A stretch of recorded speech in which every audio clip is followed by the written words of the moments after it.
Hello students, आप सब कैसे हैं। आपका आपके YouTube channel Dilip biology olympiad में एक बार फिर से स्वागत है। आज के इस वीडियो में हम लोग चर्चा करेंगे कक्षा 12 जीव विज्ञान चैप्टर 1, जिसका नाम क्या है, पुष्पी पादपों में लैंगिक जनन। ठीक है, sexual reproduction in flowering plants. ठीक है, तो हम लोग आज इस विषय पर चर्चा करने वाले हैं। ठीक है, तो कक्षा 12 में जो जीव विज्ञान है उसका जो पहला चैप्टर है, उस चैप्टर का नाम क्या है, पुष्पी पादपों में लैंगिक जनन, sexual reproduction in flowering plants. ठीक है, तो चलिए हम लोग इस चैप्टर की शुरुआत करते हैं आज की इस वीडियो में। ठीक है, और एक एक भाग के बारे में, एक एक टॉपिक के बारे में अच्छे से समझते हैं। ठीक है, तो सबसे पहले जानते हैं हम लोग कि ये पुष्पी पादप होते क्या हैं। ठीक है, क्या जाता है। ठीक है, आवृत बीजी पौधों के कैटेगरी में आते हैं पुष्पी पादप। ठीक है, एक होता है आवृत बीजी, एक होता है अनावृत बीजी पुष्प। ठीक है, आवृत बीजी पौधे और अनावृत बीजी पौधे। ठीक है, देखिए ऐसे पौधे जिनमें पुष्प खिलते हों, जिनमें पुष्प लगते हों, उनको हम लोग कहते हैं आवृत बीजी पौधे। ठीक है, और ऐसे पौधे जिनमें पुष्प नहीं खिलते हों, जिनमें पुष्प नहीं खिलते हों, उनको बोलते हैं अनावृत बीजी पौधे। ठीक है, अनावृत बीजी पौधों में फल का निर्माण नहीं होता है, फूल भी नहीं खिलते हैं, इनमें डायरेक्ट जो है बीज बनता है, सीड, वो भी नंगे सीड। ठीक है, खैर छोड़िए, हम लोग चर्चा कर रहे हैं पुष्पी पादपों के ऊपर, तो हम लोग फोकस करेंगे पुष्पी पादपों पे। ठीक है, तो सबसे पहले जानते हैं हम लोग पुष्प के बारे में। ठीक है, तो चलिए चर्चा करते हैं पुष्प क्या होता है। किसी भी पौधे में जो पुष्प होता है वो क्या चीज़ होता है। ठीक है, तो देखिए पुष्प यानी कि फ्लावर। ठीक है, फ्लावर। देखिए किसी भी पौधे में जो पुष्प होता है वो उसका बहुत ही मुख्य भाग होता है। ठीक है, मुख्य भाग क्यों होता है, क्योंकि पुष्प ही वह भाग होता है जिससे जो है पौधे का आगे का वंश चलता है। ठीक है, या हम लोग कह सकते हैं पुष्प जो होता है ये पौधे का जनन भाग होता है। ठीक है, पुष्प जो होता है ये पौधे का जनन भाग होता है। ठीक है, और पुष्प के द्वारा ही पौधे का जो है आगे का वंश चलता है। ठीक है, तो और आगे देखते हैं।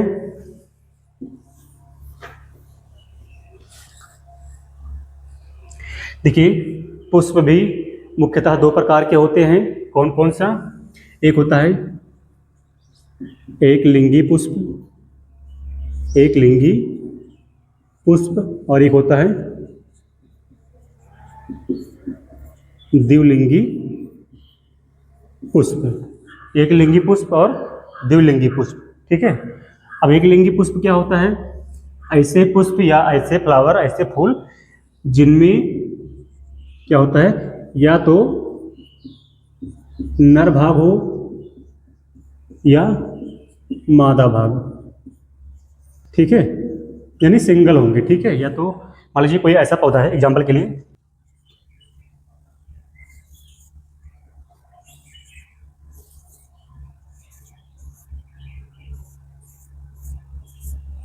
ये देखिए, ये जो है एक फ्लावर है जो कि हिबिस्कस का फ्लावर है, गुड़हल का फूल है। ठीक है, अगर हम लोग बात करेंगे ऐसे पौधे जिनमें या तो नर भाग हो या फिर मादा भाग हो, उसको बोलते हैं ना एक लिंगी पुष्प बोलते हैं। यानी कि पौधे का ये जो है ये नर भाग होता है। ठीक है, और ये जो है मादा भाग होता है, ये जो है मादा भाग होता है। ठीक है, तो अगर हम ये कहें कि ये जो पौधा है इसमें ये जो नर भाग है ये अलग हो और ये जो मादा भाग है ये अलग हो। ठीक है, तो इस प्रकार के पौधे, सॉरी, इस प्रकार के पुष्प को हम लोग क्या बोलेंगे, एक लिंगी पुष्प बोलते हैं। ठीक है, अब इसको देखते हैं द्विलिंगी पुष्प क्या होता है। देखिए, ऐसे पुष्प जिनमें नर व मादा भाग जो है दोनों एक ही पुष्प पे हों या पाए जाते हों। जैसे एग्जाम्पल के लिए देख लीजिए, ये इसका हो गया मादा वाला भाग, ये हो गया नर वाला भाग। अब पुष्प एक ही है, ठीक है, एक ही पुष्प पे जब उसके नर और मादा दोनों भाग पाए जाते हों, ठीक है, तो ऐसे पौधे को बोलते हैं द्विलिंगी पुष्प बोलते हैं। ठीक है, तो उम्मीद करते हैं आप लोग को एक लिंगी और द्विलिंगी पुष्प समझ में आ गया होगा। ठीक है, तो चलिए हम लोग पुष्प के भाग के बारे में समझते हैं। ठीक है, पुष्प के कौन कौन से भाग होते हैं और उसमें नर भाग का नाम क्या होता है और मादा भाग का नाम क्या होता है। ठीक है,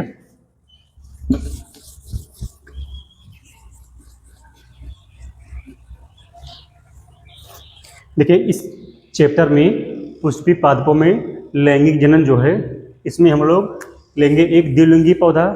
ठीक है, हिबिस्कस का पौधा एग्जाम्पल में लेंगे। इसका हम लोग पहले बनाते हैं डायग्राम।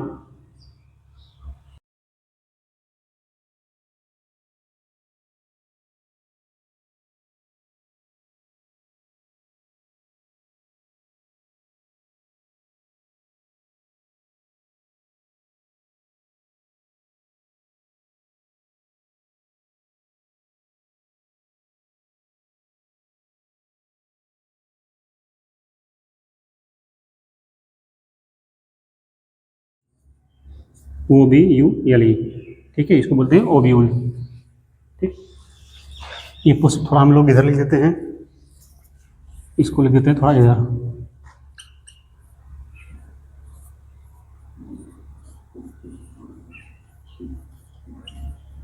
ठीक है, ये वाला। तो देखिए हम लोग फटाफट एक चित्र बना लिए हैं पुष्प का। अब चलिए हम लोग इसके एक एक भाग के बारे में अच्छे से समझ लेते हैं। ठीक है, तो देखिए जो सबसे नीचे है डंठल इसको बोलते हैं, या इसको बोलते हैं पुष्प वृंत या पेडिसल इंग्लिश में बोलते हैं। ठीक है, ये फ्लावर को होल्ड करता है, यानी पुष्प को पकड़ने का कार्य करता है। मतलब जो टहनियाँ होती हैं, जिन टहनियों से पुष्प लगा होता है, उसको ये उसमें काम करता है। ठीक है, पकड़ने में। पुष्प के ऊपर देखेंगे जो थोड़ा उभरा हुआ भाग होता है, फूला हुआ भाग, इसको बोलते हैं बच्चे थैलमस। थैलमस या पुष्पासन बोलते हैं। ठीक है, पुष्पासन का मतलब क्या होता है, पुष्पधन आसन। पुष्पधन आसन यानी जो पुष्प का आसन होता है, यानी कि बच्चे देखिए ये पुष्प का जो है पूरा भाग, नर मादा पूरा भाग जो है, ये इसी पुष्पासन पे आकर के टिका होता है। ठीक है, अब बच्चे जिस स्थान पर बैठा जाता है ना, उसको क्या बोलते हैं, आसन बोलते हैं। तो पुष्प जिस स्थान पर बैठा हुआ है उसको बोलेंगे पुष्पासन। ठीक है, तो इसीलिए हम लोग इसको बोलते हैं पुष्पासन। ठीक, अब देखिए इधर पुष्पासन के बाद जो अगला पार्ट होगा, इसको बोलते हैं बाह्य दलपुंज, इंग्लिश में बोलेंगे कैलिक्स। ठीक है, अब ये बाह्य दलपुंज क्या कार्य करता है पुष्प में। जैसे मान लीजिए कि पुष्प जब कली अवस्था में होता है, इस अवस्था में, ठीक है, तो ये ग्रीन कलर का होता है, इससे पैक्ड होता है। ठीक है, जिसको हम लोग क्या बोलते हैं, कली बोलते हैं। तो देखेंगे ग्रीन अवस्था में होता है या ग्रीन दिखता है, क्योंकि इसके अंदर क्लोरोफिल होता है।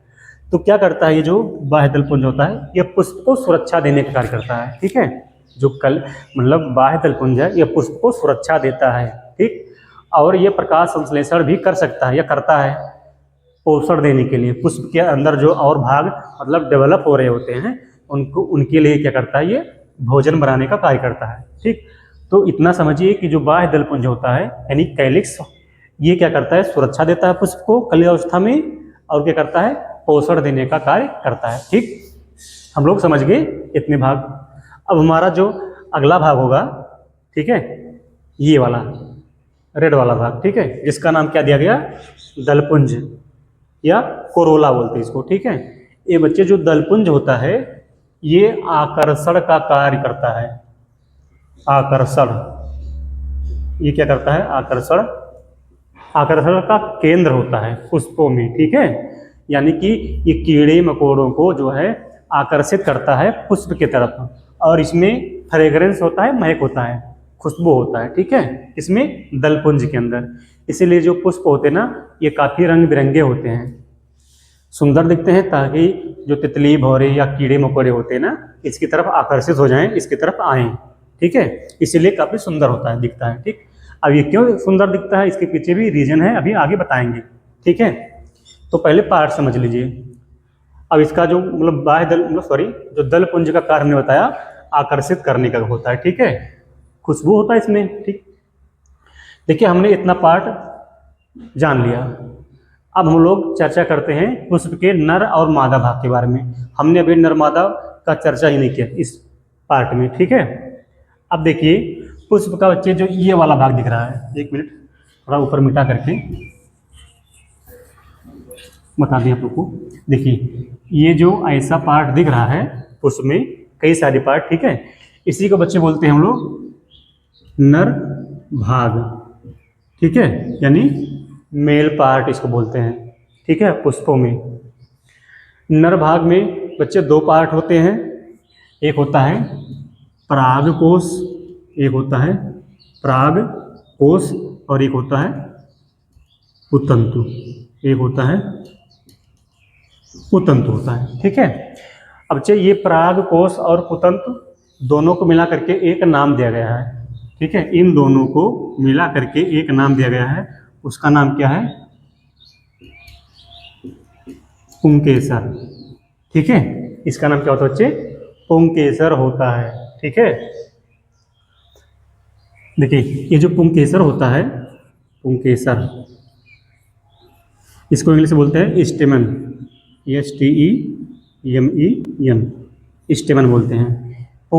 अगर प्रश्न आए ना कि पुष्प में नर भाग का नाम बताइए, ठीक है, पुष्प में नर भाग का नाम बताइए, तो बताओगे पुंकेसर, अच्छा यही पुंकेसर।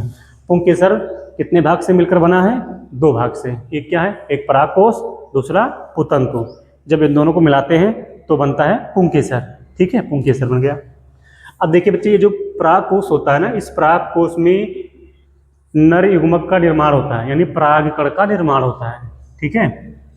ये जो परागकोश है इसमें क्या बनते हैं, परागकण बनते हैं, ठीक है, परागकण बनते हैं परागकोश के अंदर, ठीक। अब हम लोग जान लिए नर भाग के बारे में। अब जानते हैं मादा भाग।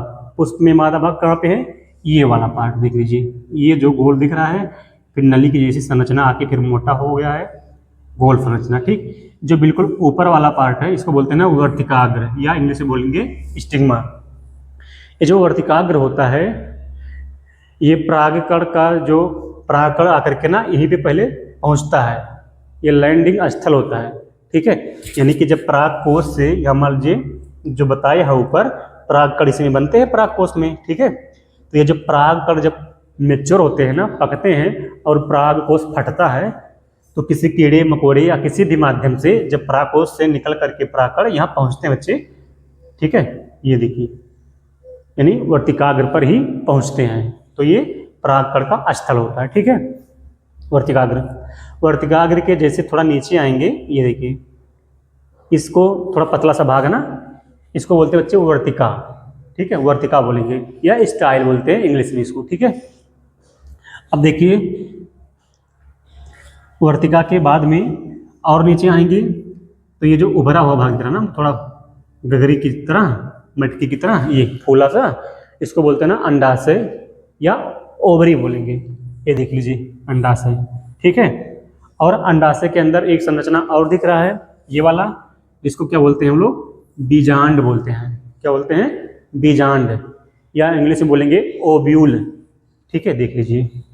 और बच्चे इसी ओव्यूल के अंदर ही जो है, इसी ओव्यूल के अंदर ही क्या बनता है, अंडा बनता है, ठीक है, यानी एग जो है यहीं पे बनता है, ठीक। अब हम लोग बात करेंगे, जैसे जान ली ना कि पुष्प में नर भाग का नाम पुंकेसर होता है। पुंकेसर दो चीज से मिलकर बना है, परागकोश और पुतंतु से। ऐसे पुष्प में मादा भाग का नाम बताइए, मादा भाग का नाम क्या होगा। तो पुष्प में जो मादा भाग का नाम है वो है बच्चे स्त्री केसर, ठीक है। तो स्त्री केसर किससे किससे बनेगा? देखिए ऊपर जो है पहला भाग क्या है, वर्तिकाग्र प्लस वर्तिका, वर्तिकाग्र वर्तिका प्लस तीसरा भाग क्या है, अंडाशय। ठीक है, इन्हीं तीनों से मिल करके एक नया नाम बनता है, उसका नाम क्या होता है, स्त्री केसर।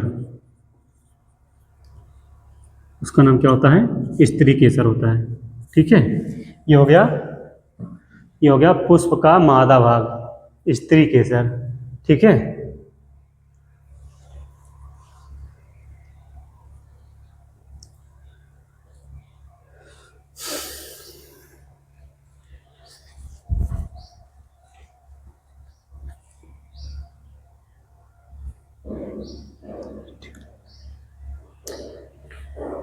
तो देखिए आप लोग समझ गए कि स्त्री केसर का नाम क्या है, सॉरी मतलब पुष्प में जो मादा भाग होता है उसका नाम क्या है, स्त्री केसर। ठीक है, इसको मतलब इंग्लिश में बोलते हैं ना पिस्टिल, क्या बोलते हैं,